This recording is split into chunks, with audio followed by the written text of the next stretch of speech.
Mr. Jabez Wilson. One Saturday morning, I went to visit my friend Sherlock Holmes, but he already had a visitor. His visitor was a large man with a red face, small eyes, and bright red hair. "I see you're busy, Holmes. I'll come back another time," I said. "You came at the perfect time, my dear Watson," said Holmes warmly. "I thought you were busy," I said. "I am busy, very busy," he replied. "I'll wait in the other room," "No," said Holmes, and he turned to the visitor. "Dr. Watson helped me in many of my most successful cases, Mr. Wilson. I'm sure he can help me with your case, too." The large gentleman got up from his chair and said, "I'm very pleased to meet you, Dr. Watson." Then we all sat down. "I know you like unusual, difficult cases, Watson, and this case is very unusual. Mr. Wilson, please tell your story to Dr. Watson." Mr. Wilson took an old, dirty newspaper out of his pocket and began looking at the advertisements in it. I watched him carefully. From his clothes, I saw that he was an ordinary British shopkeeper. Holmes saw me watching the old man. He smiled and said, "I see you're trying to be a detective, Watson. Well, it's clear that Mr. Wilson was a workman in the past, and he also lived in China for some time. Recently, he did a lot of writing." Mr. Wilson was very surprised. "How do you know all these things, Mr. Holmes?" "You are right. In the past, I was a workman." "Your hands show it, Mr. Wilson," Holmes said. "Your right hand is bigger than your left. You used your right hand a lot." "But how did you know that I wrote a lot recently?" "I looked at the sleeves of your shirt, Mr. Wilson. The material of the right sleeve is much thinner. That shows you were writing at a desk." "And how did you know that I lived in China?" You have a tattoo of a pink fish on your right hand. That tattoo is only done in China. You see, I like studying tattoos. And there is a Chinese coin on your watch chain." Mr. Wilson laughed loudly and said, "At first I thought you were extremely clever, but perhaps it wasn't so difficult after all." Holmes looked at me and said, Sometimes I think that it's better not to explain my methods, dear Watson." He turned to Mr. Wilson and said, "Did you find the advertisement?" "Yes, here it is," he said, pointing to it with his big red finger. It was an advertisement in the Morning Chronicle of 2 months before. The Red-Headed League. Man needed for new job at League. Pay £4 a week. Work office-based. Job only open to people with red hair. Come to Red-Headed League offices, 7 Pope's Court, Fleet Street, London, at 11 o'clock Monday morning. Duncan Ross. "What does it mean?" I said, after reading this strange advertisement twice. Holmes laughed happily. "It's very unusual, Watson, isn't it? And now, Mr. Wilson, please tell us everything about yourself, your home, your work, and this Red-Headed League." "Well, I have a shop below my house at Saxe-Coburg Square in London. It isn't a very big business, and I don't make much money now. I only have one assistant in the shop. Luckily, he wants to learn the business, so he accepts half pay." What is your young assistant's name?" asked Holmes. "His name is Vincent Spaulding, but he's not very young. He's an excellent worker, and he can make more money in another shop, but he's happy with me." It's unusual to have an excellent assistant, said Holmes. Tell me more about him. Spaulding loves photography and spends a lot of time in the cellar developing his pictures. He's sometimes in there for hours, but he's a very good worker. Are there any servants in your home? There's a young girl. She cooks and cleans the house. She, Spaulding and I, are the only people in the house. My wife is dead, and I have no children. About 2 months ago, Spaulding came into my office with this newspaper in his hand and said, "I'm sorry my hair isn't red." I asked him why, and he said, "Well, with red hair I can get an easy job and make a lot of money. Look at this advertisement. The Red-Headed League is a club for men with red hair, and it's offering a job to men with red hair. You should apply for the job. You have bright red hair." I asked him, "What's the pay?" He said, £4 a week, and you can easily continue working here. Well, Mr. Holmes, £200 a year is very useful to me, so I asked Spaulding for more information. He showed me the advertisement and said, "I've heard that the club's money came from a rich American, Ezekiah Hopkins. He was a strange man with red hair. He died and left all of his money to the Red-Headed League. The money is used to give easy jobs to men with red hair." "But thousands of men have red hair," I said. "I can never get the job." "No, Mr. Wilson," said Spaulding. "The Red-Headed League gives jobs only to people from London. Ezekiah Hopkins was born in London and he loved this city. Also, only men with bright red hair can get these jobs. The club doesn't accept men with dark red hair or light red hair. You can get the job easily." Chapter 2. An Unusual Job. I decided to ask Spaulding to come with me to the Red-Headed League's offices, said Mr. Wilson. I closed the shop for the day, and we went to Fleet Street. Spaulding was happy to have a holiday. Fleet Street was full of red-haired men, and Pope's Court looked like a basket of oranges. But few men had bright red hair like mine. Spaulding pushed through all the people, and we got to the office. There was little furniture, 2 uncomfortable chairs, a kitchen table, and a bookcase. A small man with bright red hair sat at the table and spoke to lots of red-headed men.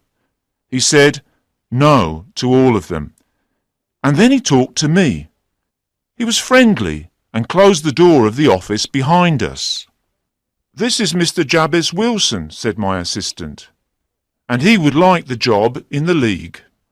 "His hair looks fine," the man said. "But is it real? We must be careful." He suddenly took my hair in his hands and pulled it. I cried out because he hurt me. "You have real tears in your eyes. This means your hair is real. Congratulations! The job is yours." He shook my hand warmly and said, "My name is Duncan Ross, and I am the secretary of the league. When can you begin?" "Well, I have a business already," I said. "Oh, don't worry about that, Mr. Wilson," said my assistant. "I can look after the shop for you." "What are the working hours?" I asked Mr. Ross. "From 10 o'clock in the morning until 2 o'clock in the afternoon." "You see, Mr. Holmes, I do most of my work in the evening. I could easily work for Mr. Ross in the morning, and I knew Spaulding could look after the business in the morning." "Those hours are fine," I said happily. "What must I do?" "Your job is to copy the Encyclopaedia Britannica. You must bring your own pen, ink and paper, and you must never leave the office until 2 o'clock. Can you start tomorrow?" "Certainly," I answered. The next morning I bought some paper and started working at Pope's Court. Mr. Ross showed me the beginning of the letter A in the encyclopedia, and then he left. Every day I finished work at 2 o'clock. Each week Mr. Ross gave me £4 in gold. This continued for about 8 weeks, and I nearly finished copying the letter A. Then, suddenly, everything ended. Ended? asked Holmes. Yes, it happened this morning. I went to work at 10 o'clock, but the door was locked. There was a notice on the door that said, "The Red-Headed League does not exist anymore. 9th of October, 1890. Sherlock Holmes and I started laughing. I can't see anything funny. Said Mr. Wilson angrily. If you think this is funny, I'll leave. No, no, Cried Holmes. your case is very unusual, but there is something a bit funny about it. Please, Mr. Wilson, continue. I asked the people in the building, but no one knew about Mr. Duncan Ross or the Red-Headed League. I was angry and confused. What did you do then? Asked Holmes. I went home to Saxe-Coburg Square and told Spaulding. He was surprised and did not know what to say. So I decided to come to you, Mr. Holmes, because I don't want to lose £4 a week. This is possibly a very serious case. Said Holmes. Of course it's a serious case. I'm losing £4 a week. You can't be too angry, Mr. Wilson. The League paid you £32 for 8 weeks' work, and you learnt many things about the letter A in the encyclopedia. Now, I'd like to ask you some questions. When did Vincent Spaulding start working for you? About 3 months ago. What is he like? He's small but not thin, and he moves quickly. He's about 30 years old and has a white mark just above his eyes. Holmes was suddenly excited. A white mark? He cried. And does he have little holes in his ears for earrings? Yes, he does. Said Holmes, sitting back in his chair. Well, Mr. Wilson, I want to think about this case. Today is Saturday. On Monday, I'll have an answer. Chapter 3. Mr. Wilson's Shop. Well, Watson, Said Holmes when our visitor left. what do you think of this strange case? I don't know, Holmes. It's very mysterious and confusing, Yes, I agree. replied Holmes. I must work hard on this case. What are you going to do? I'm going to smoke my pipe.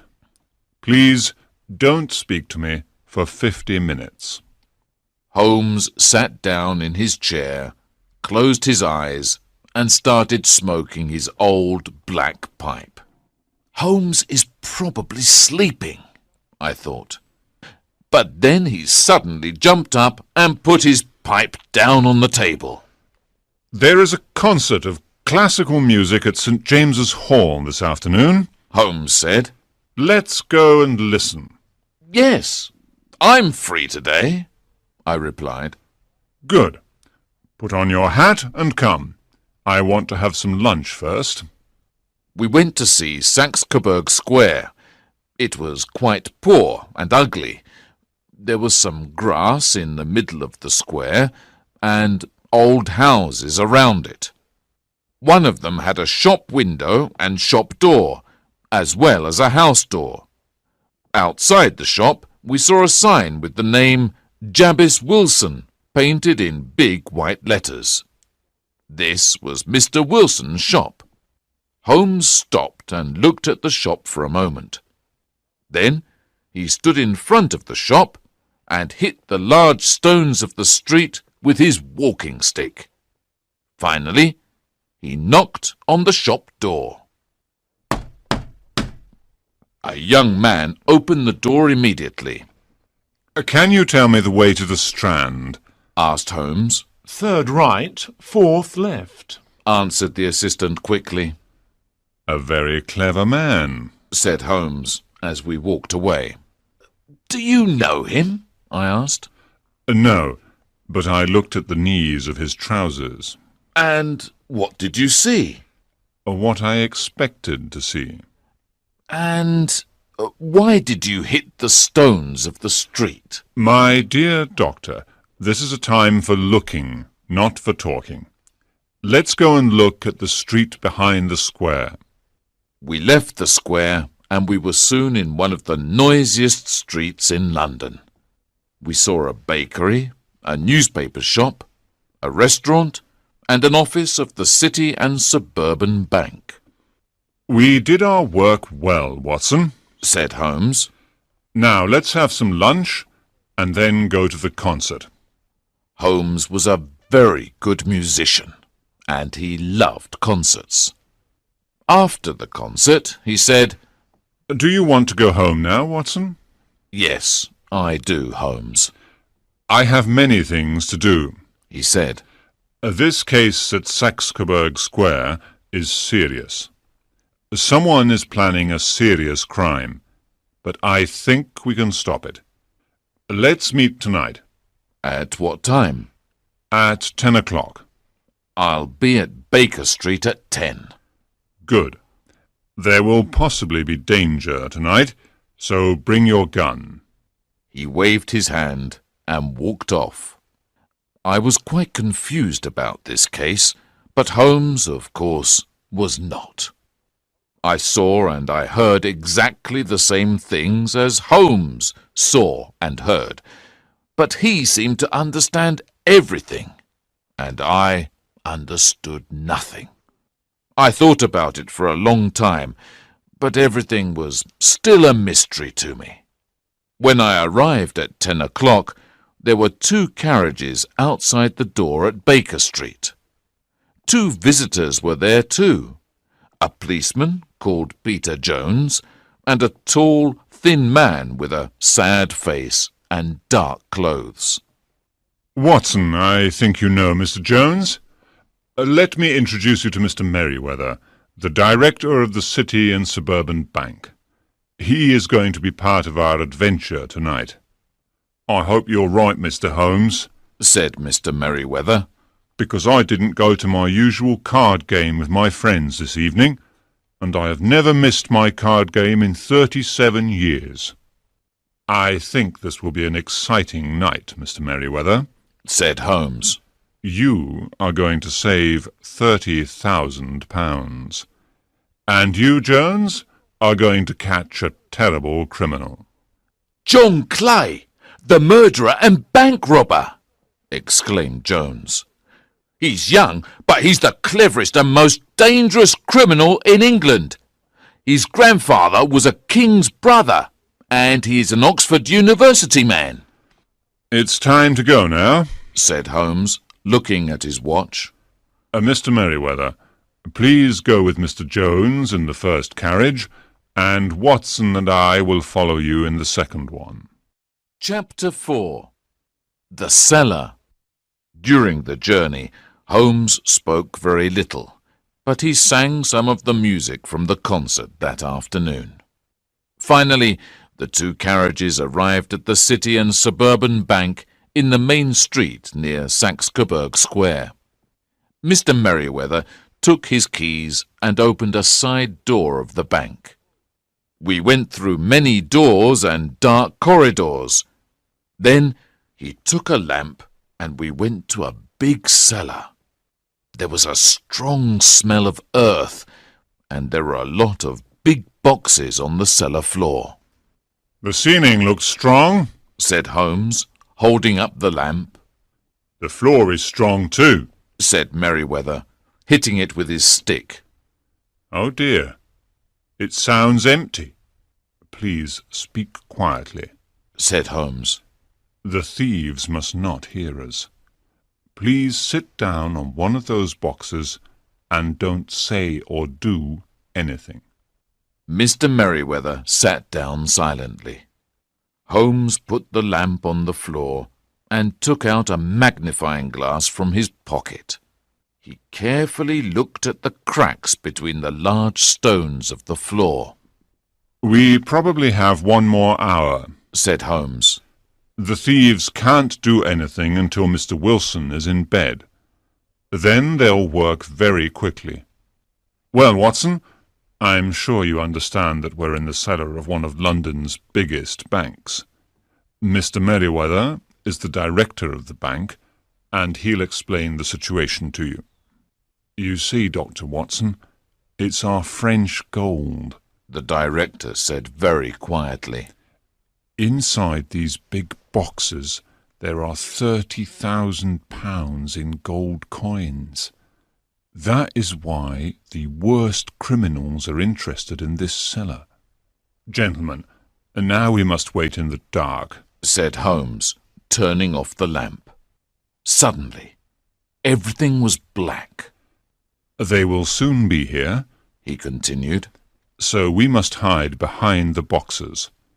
When they come, we must be ready to act quickly. These are dangerous men.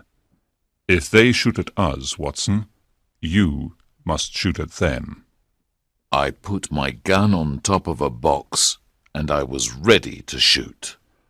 "There is only one way for them to escape," Holmes continued. "through Wilson's house and into Saxe-Coburg Square. Did you do what I asked, Jones?" Yes, Mr. Holmes. 3 policemen are waiting outside Mr. Wilson's house, said Jones. "Very good. Now we must be silent and wait," said Holmes. We waited for an hour and a quarter, but in the dark it seemed much longer.